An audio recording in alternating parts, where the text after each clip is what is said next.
Hello बच्चा, welcome to my YouTube channel. मैं कैलाश शर्मा आज आप लोगों के लिए calorimetry, heat transfer, thermal expansion के 10 one of the most amazing PYQs लेके आया हूं। क्या है पीवाईक्यूज बच्चों, करना स्टार्ट करते हैं। यहाँ पे बच्चों एक क्वेश्चन दे रखा है, a pendulum clock loses 12 second a day if the temperature is 40 degree Celsius and gain 4 second a day if the temperature is 20 degree Celsius. The temperature at which the clock will show correct time and the coefficient of linear expansion of the metal of the pendulum shaft are respectively. बच्चों मैं आप लोगों को एक formula बता देना चाहता हूं कि टाइम लॉस और टाइम गेन का क्या फॉर्मूला होता है। ठीक है, देखो बच्चों, पेंडुलम के साथ सिंपल पेंडुलम क्लॉक होती है ना, जब वो एक एक्सट्रीम से दूसरे एक्सट्रीम तक पहुंचती है ना, तो वो इसको 1 सेकंड रीड करती है। ठीक है, अगर मान लो किसी भी तरीके से इसका टाइम पीरियड बढ़ गया, मतलब अब वो एक एक्सट्रीम से दूसरे एक्सट्रीम तक जाने में ज्यादा टाइम ले रही है, तो वो ज्यादा टाइम को कम शो करेगी, मतलब घड़ी स्लो हो जाएगी। तो जब टाइम इंक्रीज हो जाता है ना, तो घड़ी स्लो हो जाती है। टाइम पीरियड अगर इंक्रीज हो जाता है तो घड़ी स्लो हो जाती है। अगर टाइम पीरियड डिक्रीज हो जाता है, जो टाइम पीरियड होता है ना बच्चों, अगर वो इंक्रीज हो गया ना तो स्लो हो जाएगी ये। ठीक है, स्लो, ये टाइम लूज करेगी। ठीक है, और टाइम पीरियड अगर, सॉरी मैंने उल्टा कर दिया क्या, इन दैट केस बच्चों फास्ट होगी ना।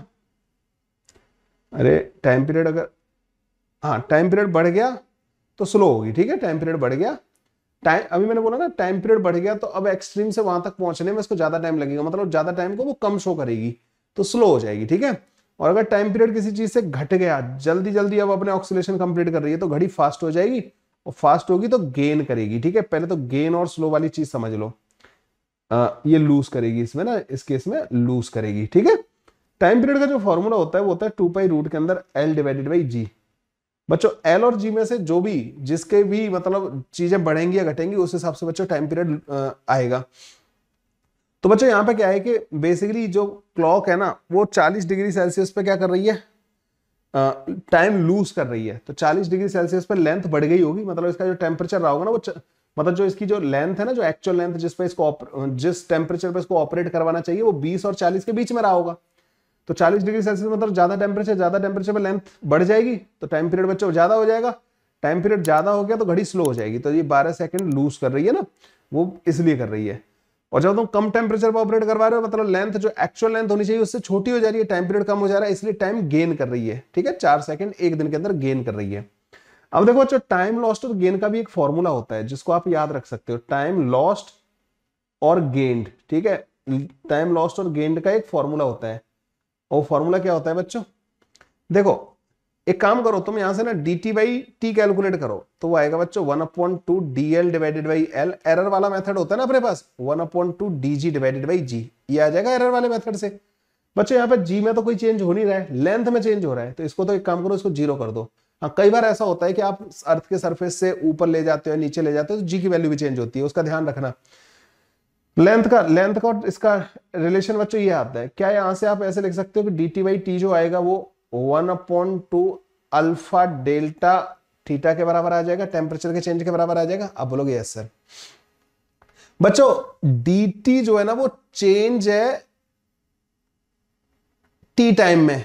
ठीक है, टी टाइम में जो चेंज आ रहा है वो डी टी के बराबर आ रहा है, तो यूनिट टाइम में कितना चेंज आएगा बच्चों, उल्टा चल रहा है ना, तो वो आ जाएगा डी टी बाई टी के बराबर। तो एक दिन में कितना चेंज आएगा बच्चों, उल्टा चल रहा हूं मैंने, थोड़ा गलत बना दिया मैंने ना। तो जो भी एक दिन को अगर मान लो मैं स्मॉल टी बोलूं कि स्मॉल टी टाइम में कितना चेंज आएगा, तो आप इसको लिख दोगे small T into D T by T. तो ये है बच्चों फॉर्मूला। तो जो भी टाइम का लॉस या गेन होता है ना, अगर उसको मैं स्मॉल डेल्टा टी लिखूं, तो वो बच्चों basically 1/2 alpha delta theta into T के बराबर आएगा।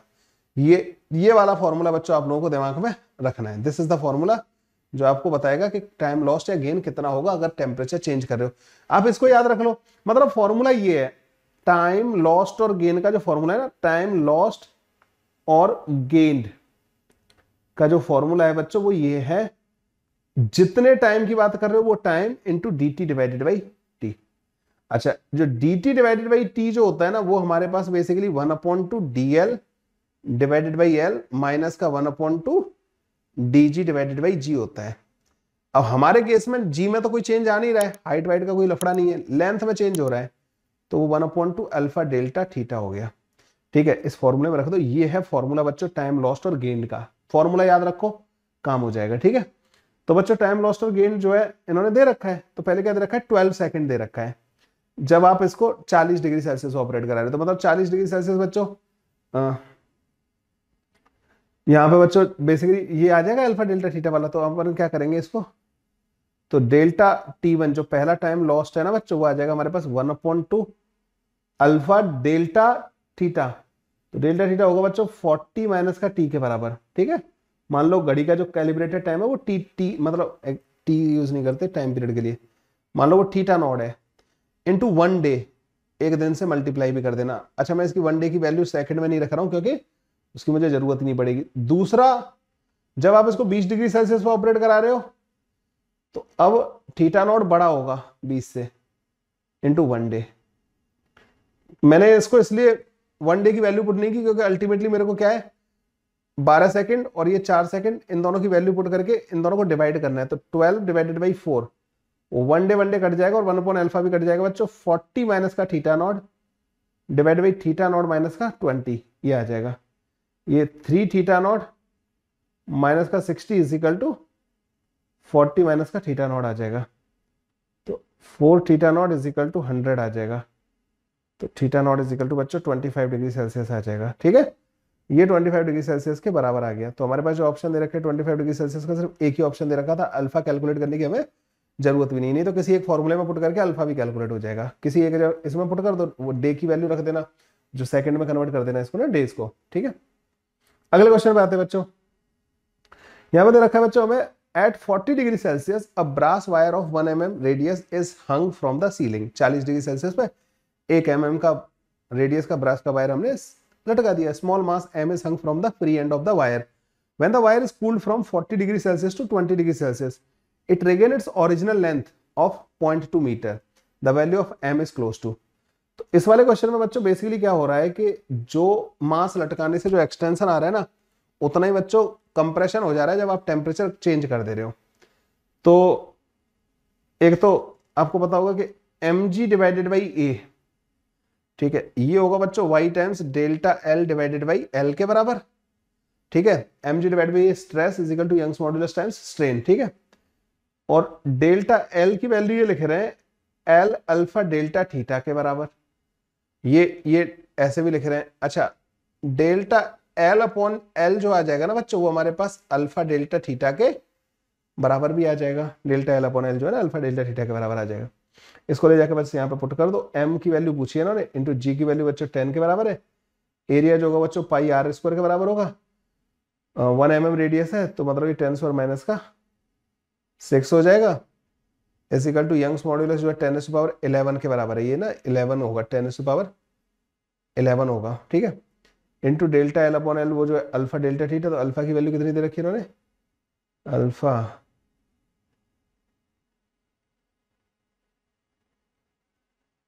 कोफिशिएंट ऑफ लीनियर एक्सपेंशन 10 और माइनस का 5 के बराबर। और डेल्टा थीटा टेम्परेचर में कितना चेंज किया 20 डिग्री सेल्सियस के बराबर, ठीक है। ये आ जाएगा हमारे पास। तो ओके अब m आ जाएगा बच्चों, इसको इधर ले जाएंगे तो ये 11 को तो काट देगा, 10 को काट देगा, 2 पाई के बराबर आ रहा होगा।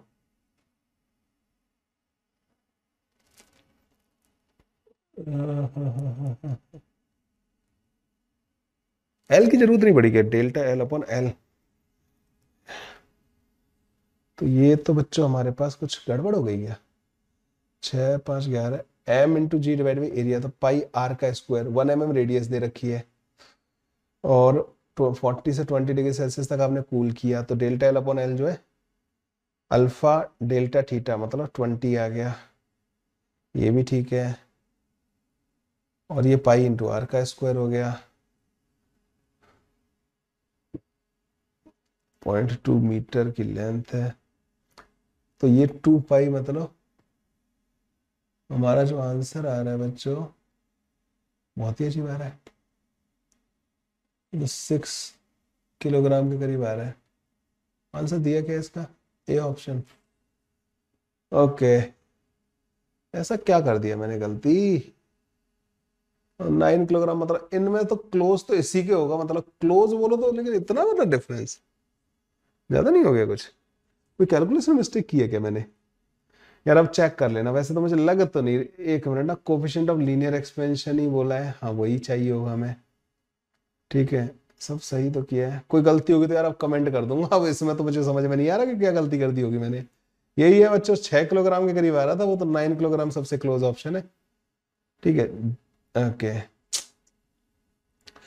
अब आ जाओ बच्चों, an external pressure P is applied on a cube at 0 degree Celsius so that it is equally compressed from all sides. K is the bulk modulus of the material of the cube and alpha is the coefficient of linear expansion. Suppose we want to bring the cube back to its original size by heating.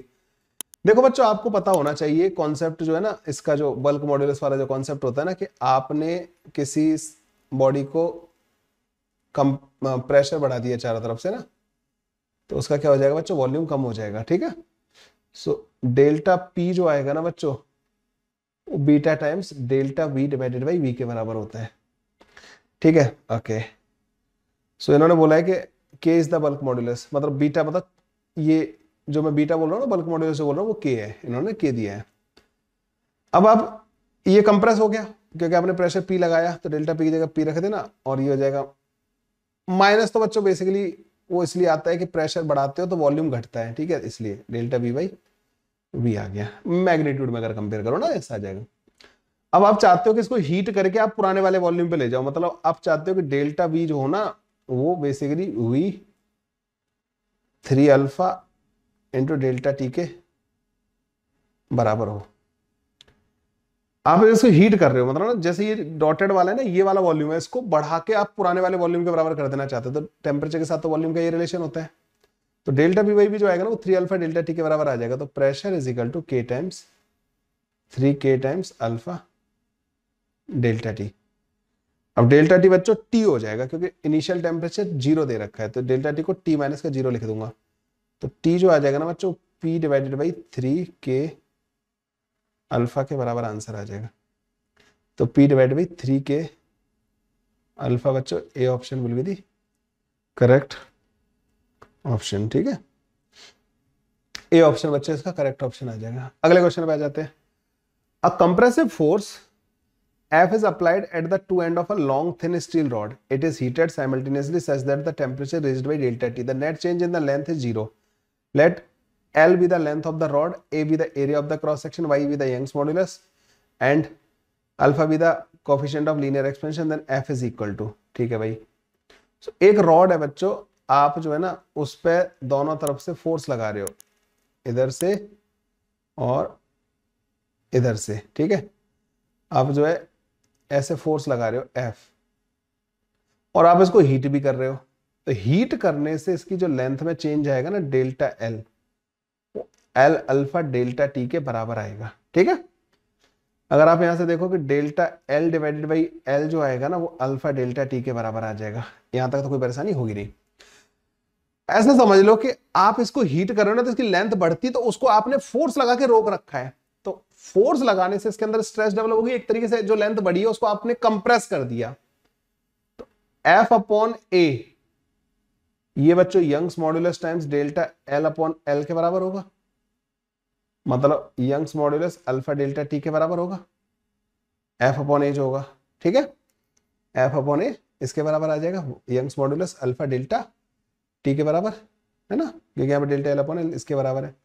तो F की जो value आ जाएगी ना बच्चों, वो Young's modulus into A into alpha into delta T के बराबर आ जाएगी, and this will be our answer. तो Y A alpha delta T, C option बच्चों हमारे पास करेक्ट ऑप्शन आ जाएगा। ठीक है, अगले क्वेश्चन पे चलते हैं। A steel rail of length 5 meter and area of cross section 40 centimeter square is prevented from expanding along its length while the temperature is raised by 10 degree Celsius. 5 metre की है, और इसको if the coefficient of linear expansion and the Young's modulus of the steel are this and this, the force developed in the rail is respectively. अभी पिछला वाला question किया ना बच्चों, ऑलमोस्ट सेम ही है। ठीक है, वो क्वेश्चन और ये वाला क्वेश्चन सेम ही है। हाँ भाई, सो बच्चों यहाँ पे क्या हो रहा है कि 5 मीटर इसकी लेंथ है, और आप क्या कर रहे हो कि आप जो है बेसिकली टेम्परेचर बढ़ा रहे हो, तो इसकी लेंथ बढ़ती, तो आपने इधर से दोनों साइड से फोर्स लगा के इसकी लेंथ को बढ़ने से रोक रखा है। तो आप इसको दो तरीके से लिखोगे, टेम्परेचर से जो लेंथ में चेंज आना था ना वो डेल्टा एल, वो एल अल्फा डेल्टा टी के बराबर था, इतना चेंज आना था। आपने एक तरीके से ऐसे मान लो कि इसका चेंज आ गया होता, फोर्स लगा के आपने उतना कंप्रेस कर दिया, तो एफ अपॉन ए जो होगा वो Young's modulus times delta L upon L के बराबर होगा, तो Young's modulus times alpha delta T, ये बन जाएगा बच्चों। तो एफ की वैल्यू पूछी इन्होंने, तो एफ आ जाएगा बच्चों हमारे पास, यंग्स मॉड्यूलस कितना दे रखा है यहाँ पे 2 × 10⁻11 के बराबर, ठीक है। अल्फा कितना दे रखा है 10⁻⁻5 के बराबर। डेल्टा टी कितना दे रखा है बच्चों अपन को 10 डिग्री सेल्सियस के बराबर। एरिया दे रखा है बच्चों 40 सेंटीमीटर स्क्वायर के बराबर, 10⁻⁻4, ठीक है। तो ये आ जाएगा तो 4 दूनी 8 800 इंटू 10⁻², 8 इंटू 10⁻⁴ न्यूटन, 8 इंटू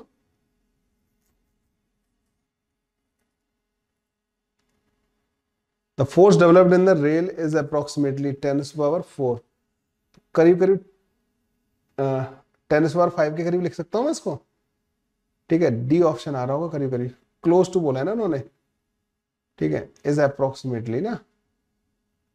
अगले वाले क्वेश्चन पे आ जाते हैं। A heat source at T equal to 10⁻³ Kelvin is connected to another heat reservoir at 10⁻² Kelvin by a copper slab which is 1 meter thick. So दो सोर्स है बच्चों heat के, एक ये वाला हो गया और एक ये वाला हो गया, इन दोनों को आपने इस तरीके से कनेक्ट कर दिया, ठीक है। ओके, तो इसका टेम्परेचर कितना है बच्चों 1000 केल्विन के बराबर, और इसका टेम्परेचर कितना है बच्चों 100 केल्विन के बराबर, ठीक है। थर्मल कंडक्टिविटी दे रखी है, the flux energy flux what पर मीटर स्क्वायर। आपको पता है बच्चों dQ/dt जिस रेट से हीट का फ्लो होता है वो किसके बराबर होता है यहाँ पे K × A dt/dx के बराबर होता है। या आप इसको ऐसे लिख सकते हो delta T divided by thermal resistance, ऐसे लिख देते हैं ना। और थर्मल रेजिस्टेंस जो होता है वो L अपॉन KA के बराबर होता है, ठीक है। तो अपन ऐसे लिखते हैं ना इसको, डेल्टा टी टेम्परेचर का जो डिफरेंस है दोनों एंड पे, that divide by L upon KA। एक काम करना बच्चों, A को इधर ले जाना, 1/A dQ/dt, क्योंकि dQ/dt तो हो गई बच्चों पर सेकंड जो हीट फ्लो कर रही है, और वो पर यूनिट एरिया बोली है उन्होंने, तो ये बन जाएगा बच्चों delta T divided by L into K, ऐसा बन जाएगा। इसकी वैल्यू पूछी है इन्होंने ना, क्योंकि देखो dQ/dt होता है उसकी यूनिट होती है वॉट, वॉट पर मीटर स्क्वायर, मतलब पर यूनिट एरिया से जो हीट फ्लो करके जा रही है ना उसको ये एनर्जी फ्लक्स बोल रहे हैं। इन्होंने नया टर्म यूज किया, यूनिट से पता लग गया मेरे को ना ये। तो K की वैल्यू कितनी दे रखी है इन्होंने 0.1 वॉट पर केल्विन पर मीटर। टेम्परेचर में डिफरेंस कितना है बच्चों 1000 और 100 के बीच में 900 का, दैट डिवाइडेड बाई लेंथ कितनी दे रखी है बच्चों इन्होंने 1 मीटर, तो 90 के बराबर आ जाएगा, 90 वॉट पर मीटर स्क्वायर, ठीक है। A option will be the correct option. अगले वाले क्वेश्चन पे आ जाते हैं बच्चों यहाँ पे ना,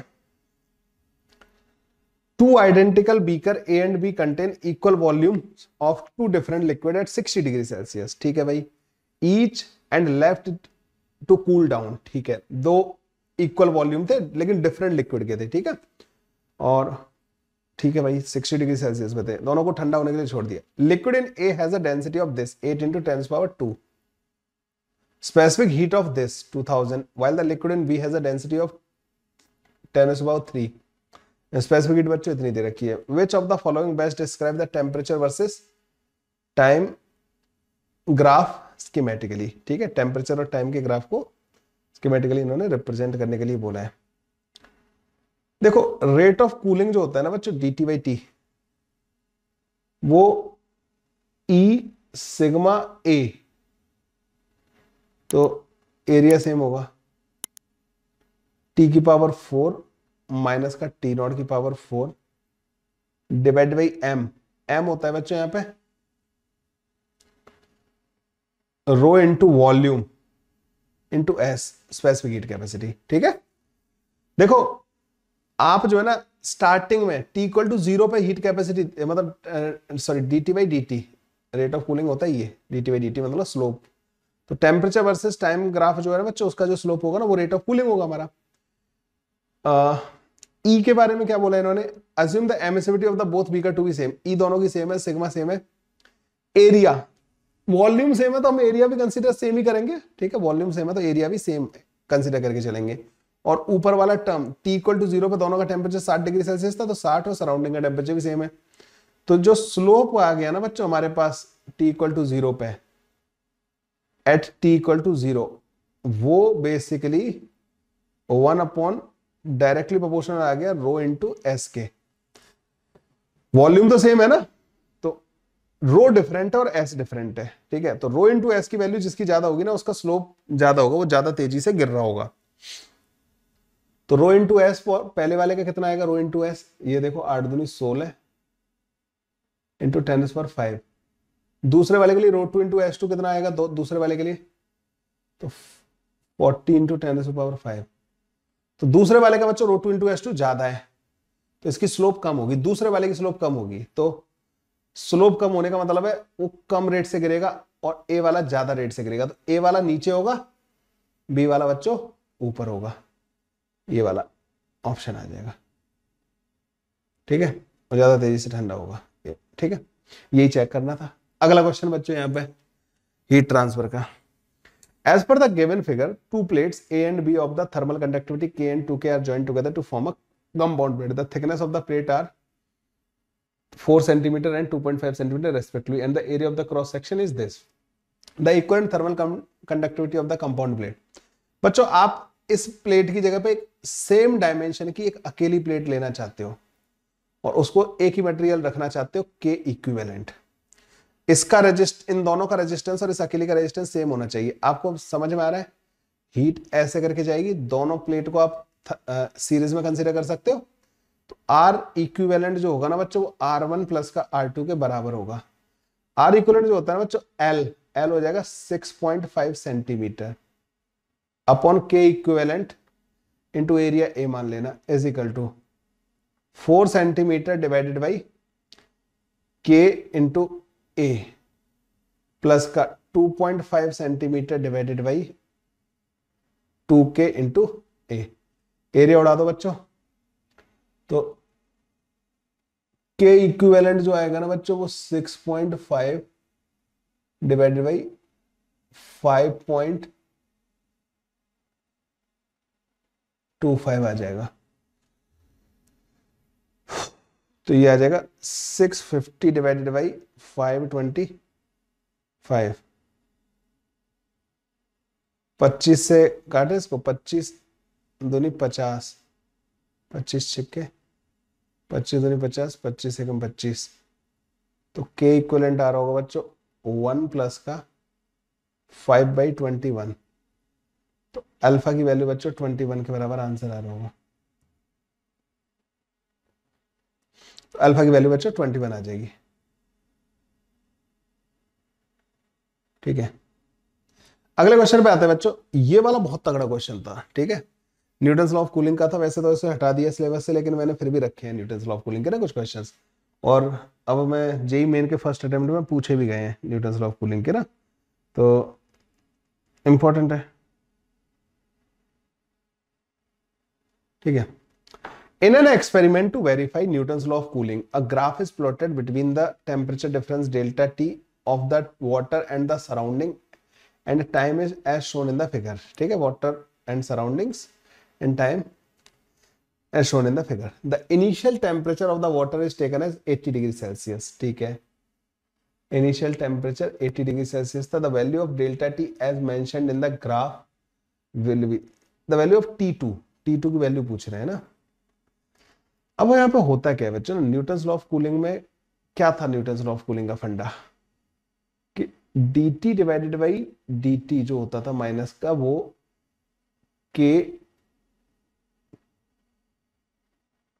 t माइनस का t नॉट के बराबर होता था, ठीक है, यही होता था ना फंडा। इसको जब आप इंटीग्रेट करते थे तो माइनस का dt divide by t minus का t naught is equal to k dt के बराबर आ जाता था। फिर हम इसको इंटीग्रेट करते थे, ये बन जाता था ln टी माइनस का T naught divide by initial temperature T1 minus का T0 is equal to minus का K इंटू टी बन जाता था। तो T माइनस का T0 ये बन जाता है हमारे पास T1 माइनस का T0 e to the power minus का KT के बराबर। T1 जो है ना वो इनिशियल टेम्परेचर होता है जो कि 80 डिग्री सेल्सियस इन्होंने हमें दे रखा है। क्या सराउंडिंग के बारे में बोला है इन्होंने कुछ? तो 80 डिग्री सेल्सियस। तो स्टार्टिंग में जो सराउंडिंग का टेम्परेचर होगा ना T0 वो 20 डिग्री सेल्सियस रहा होगा, क्योंकि इन दोनों का डिफरेंस, सराउंडिंग और इसका डिफरेंस 60 के बराबर दे रखा है। ठीक है, तो ये जो है ना ये 60 के बराबर आ जाएगा। तो ये 60 ई टू द पावर माइनस का KT। तो T माइनस का T0 जिसको हम डेल्टा टी बोल रहे हैं ना बच्चों, डेल्टा टी का बच्चों ये फंक्शन आ गया। ठीक है, डेल्टा टी ये फंक्शन आ गया। तो डेल्टा टी जब 40 होगा ई टू द पावर माइनस का K इंटू 6 के बराबर होगा वो, और जब डेल्टा टी 20 होगा तो 60 into e to the power minus का K इंटू T2 होगा। ठीक है, इनकी वैल्यू हमें बतानी है। एक काम करना, ln2 डिवाइडेड बाई 3 ये माइनस का K इंटू 6 होगा, ln1/3 ये बच्चों हमारे पास माइनस का K इंटू 2 होगा। अब इसको मैं कैसे calculate, sorry K into T2 होगा जो हमें इन्होंने पूछा है।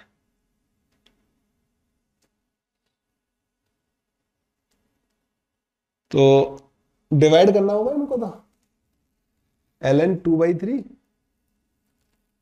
ln1/3। ठीक है,